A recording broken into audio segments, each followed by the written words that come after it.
looking at mindfulness deeper from a physical health perspective, can you talk to me about the importance of symptom variability and how that can help people? Yeah, so it's very interesting that, so when I talked about mind body unity in the book, um, um, it occurred to me, and I mentioned already that placebos are basically our strongest medicine. How can we give ourselves a placebo? Um, but you can't, because you can't fool yourself. Give it and say, "I'm going to make believe this is effective for it." So that's what I was trying to do, because if you recognize that when you take a placebo, the placebo isn't curing you, you're curing yourself. So Yeah. how do you get you can do this yourself and without somebody making believe that this pill is something that it's not, and so on. And so I came up with this attention to symptom variability. Now that sounds like a mouthful. All it means is noticing change. It's just being mindful. Mindfulness is noticing change, noticing differences. Okay. So now when you're diagnosed with some chronic illness, what people tend, I think, to believe is that their symptoms are going to stay the same or get worse. Nothing stays the same. There's always slight variation. Okay, so the stock market. If the stock market is going up, it doesn't go up in a straight line. It goes up, down a little, up, and so on. Or down, doesn't go down in a straight line.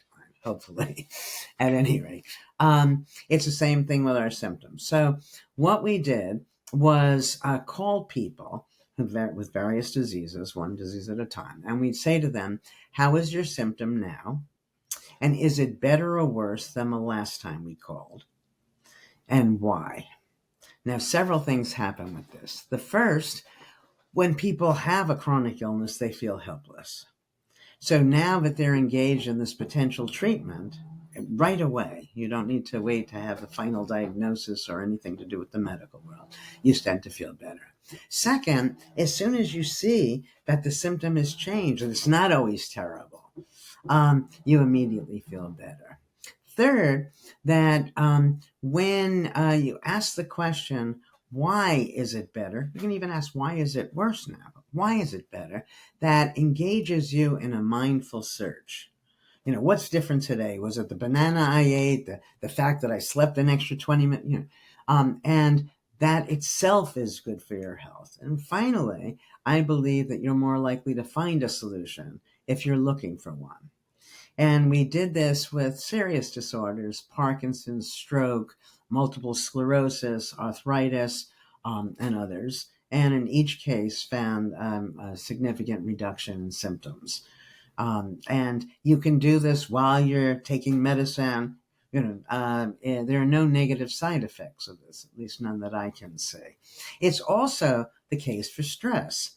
There are some people who think they're always stressed. Nobody is always anything. So now, how do you do this for yourself? Because I said I wanted to find something as if you're taking a placebo to help yourself. You don't have to have somebody else call you. Everybody has a smartphone, or borrow one or buy one, get it used one, it doesn't matter. And set it to ring in a half hour. And when it rings, ask yourself, so how is the symptom now? Is it better or worse than the last time, and why? Then set it to ring in an hour and 15 minutes. It doesn't matter. Just keep varying the time. And you do this a week, 2 weeks, and it's amazing. So with the stress, you might say, so you think you're stressed all the time. Now your phone rings. Hey, well, right now I'm not stressed. Why is that? I'm not sure. And you make some guesses. Then you said it rings again. And this time, Tim, you say you're really stressed. And you realize you're talking to Ellen Langer. Okay, so we keep doing this, and you say, I'm maximally stressed when I'm talking to. The solution is easy. Don't talk to me, right? Or talk to me differently. And again, you're helping yourself because you don't feel helpless, because you're being mindful while you're doing it. So even if you don't come up with the ultimate answer, you're still going to be better off for having gone through the process.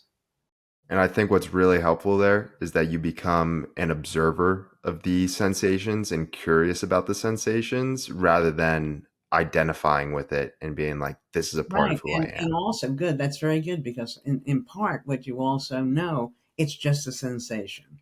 And what makes a sensation so scary is the assumption is that it's not going to go away by calling it pain, and so on. Yeah, good for you.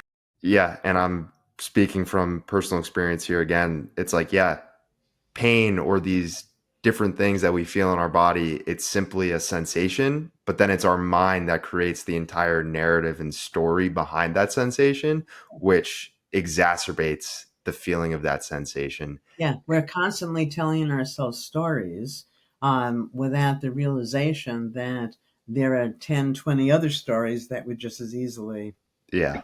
fit the data. You've said that if you were to get sick, you would go through the medical world, but you Oh, wouldn't yeah. just, Well, I wanted to make clear that, I have a great deal of respect for physicians. I teach these kids before they go to medical school. yeah, And, they're caring, smart people.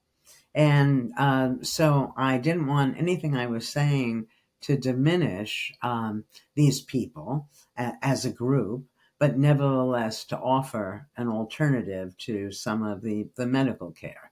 And so, yes, of course, if there were something the matter, I would go, but I wouldn't go the same way most people would go. I would not just turn myself over to people. I smashed my ankle many years ago, and I was told that I'd never walk without a limp, but I don't listen well. And I forgot that I wasn't supposed to walk without a limp, and I don't have a limp. And it hasn't affected my tennis in any way, and so on. The main thing, and we go back to the horses don't eat meat, recognizing that all science gives us, which can be a lot, but it's not everything, is probabilities. So you run a study with a certain number of horses that are a certain degree of hungry, and you give them certain kinds of meat mixed with certain kinds of grain, and you might find that most of those horses didn't eat it. Now that's a mouthful. So the only way you report that is say horses don't eat meat. But it's not true. That it occurred to me earlier today because I have an old dog, and they tell you dogs, small dogs, maybe live to 18, 19. And so most people think, well, maybe 20. But how do they get these numbers? yeah, It's hard to imagine that if I were fabulously wealthy, or even now fabulously busy, or fabulously poor, and my dog died at 30, it would occur to me to let somebody know. In other words, we don't know the outliers. yeah, And so whatever they would tell me would be likely, I wouldn't take as this will happen. It wouldn't become a self-fulfilling prophecy. All right, that's one of the important differences. And I would be doing the attention to symptom variability.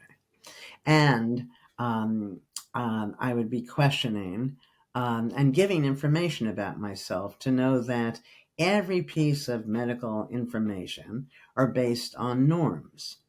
What most people that they looked at in certain situations do, feel, experience. And in some ways, none of us is us. So I would let them know the way my life was not normative.